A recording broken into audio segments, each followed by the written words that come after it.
Hello hi नमस्कार दर्शक बंधु आज एक नूतन भिडियो आपण मानक स्वागत जनाऊँगी। आज विषय हूँ अंकशास्त्र उपरे चलतु जानिबा। दर्शक बंधु आपण माने जदि दुखरे अछंती किंबा बहुत बड़ समस्या रे फसी जाइछंती एवं आपणकर धनजनित समस्या देखा जाउची, आपण माने ऋण करजरे बुड़ी जाइछंती, एते चेष्टा कले भी आपण मानकर उन्नति हेउ नाही। एही भिडियोटी होची खास आपण मानक पई। मु आपण मानकु आपणक भविष्यत विषय रे एपरि किछि कथा कहबाकू जाउची जहाकी आपण माने जानि रखिबा उचित। आपण माने आपणक मोबाइल स्क्रीन उपरे दुईटी पाराटी देखुछंती। सेही पारा मध्यरु आपण माने बाछंतु गोटे पारा। आमे कहबू आपणकर भविष्यत आगक किपरि रहिछि जहाकी आपणक जीवन को संपूर्ण परिवर्तन करदेव।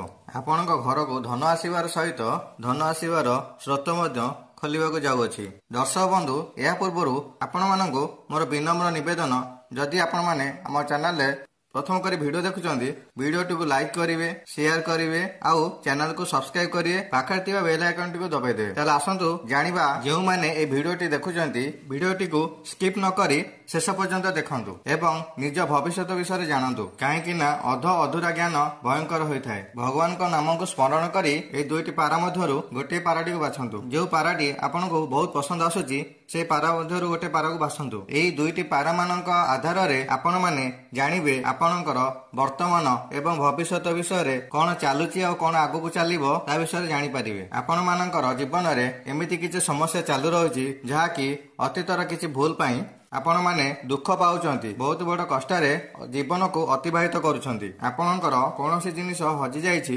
आपण माने बहुत व्यस्त विव्रत रहिचंती, जहा सहित आपण मानकर दाम्पत्य जीवन हेउ बा पारिवारिक परिस्थिति से सब मध्य रे बहुत बाधा विघ्न आसुची। एही विषय रे आमे आपण मानकु कहबाकू जाउअछु।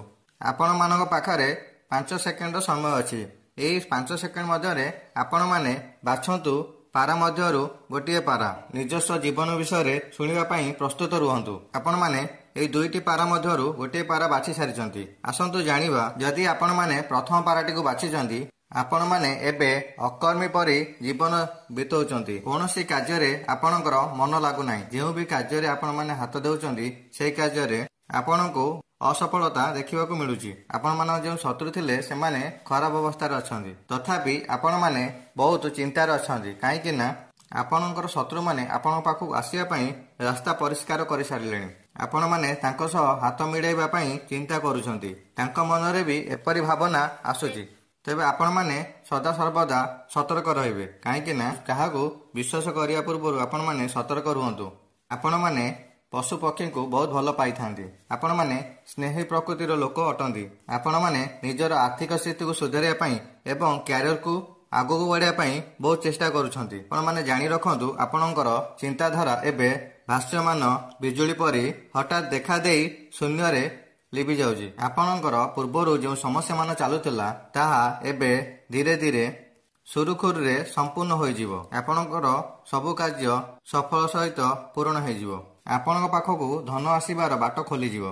आपण माने सकाळ संध्या रे सबुदिन ओम नमो भगवते वासुदेवाय ए मंत्र को जप करंतु। देखिबे सबु समस्यार समाधान धीरे धीरे होई जिवो। आसंतु जानिबा द्वितीय पारा विषय रे। आपण माने बहुत समस्या रे फसी जाइछंती। चाकरी क्षेत्र हेउ बा धनजनित समस्या हेउ, जहा भी चिंता थिला ताहा एबे धीरे धीरे दूर होई जिवो। आपणक पाखकू धन आसीबार सबु मार्ग खोली जिवो। किंतु आपण माने जहा कर्म करिसंती तार किछि शुभ फल आशा रखुचंती, ताहा टिकिए विलंब होई पारे, जहा फल रे आपण माने टिकिए चिंतित होई पारंती। आपण माने चिंता प्रकाश करंतु नाही, हुएत सेथिरु आपणको शुभ फल मिली पारिबो। काहे कि ना भल समयर आपण माने पूर्वरु जो भी कर्म करथिले सेथिरु किछि मंद दशा रो भोग करूचंती। सेति पई आपण माने बहुत चिंता रे बुड़ी रहिछंती एवं आपण माने जो क्षेत्र हाथ देउचंती सेही क्षेत्र रे निराश ही देखिबाकू मिलुची। किंतु आगामी दिन मानकरे आपण मानक पई शुभमय दिन मान आसीबाकू जाउअछि, काहे कि ना समयर चक्र गोटे स्थान रहि न थाए। आपण माने पूर्वरु बहुत दुखमय जीवन यापन अतिबाहित करि सारिलेनी।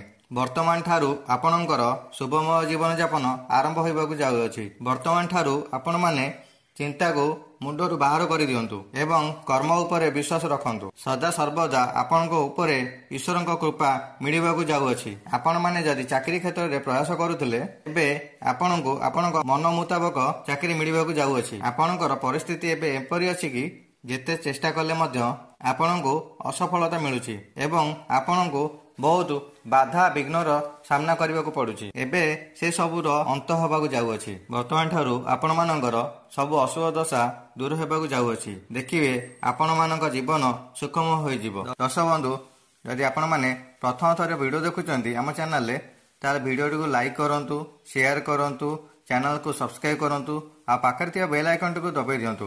ଏତିକି କହି ମୁଁ ବିଦାୟ ନେଉଛି। ଜୟ ଜଗନ୍ନାଥ, ନମସ୍କାର।